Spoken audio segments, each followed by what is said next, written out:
காஞ்ச மிளகாவும் புளியும் வந்துட்டு ஆயிலில் ஃப்ரை பண்ணி எடுத்துக்கலாம் அரைக்கிறதுக்கு. இந்த அளவுக்கு இது கலக்காக்கு கூட நம்ம கொஞ்சம் உடச்ச கடலையும் போடுவோம். புளியும் காஞ்ச மிளகாவையும் வறுத்து எடுத்தது இப்போ ஜாரில் போட்டாச்சு. இனி அந்த கடலையோட ஆடை எடுத்ததுக்கப்புறம் மேலே கொஞ்சம் கையில் ப்ரெஸ் பண்ணி எடுத்தோன்னா அது உதிரி உதிரியாக வரும். இந்த மாதிரி. ஸோ அந்த மாதிரி எடுத்துட்டு அந்த கடலையும் போட்டுக்கலாம்.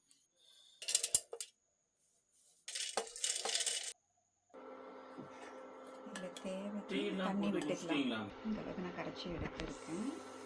நல்ல ஒரு ஏன்னா இது வந்து high calorie protein diet. So morning tiffin idli தோசாக்கு நீங்கள் இதை ரெடி பண்ணிக்கலாம். இனி தாளிப்பு தான். ஸோ நான் கடுகு காஞ்ச மிளகா கருவேப்பிலை எல்லாமே அட் அ டைம் போட்டு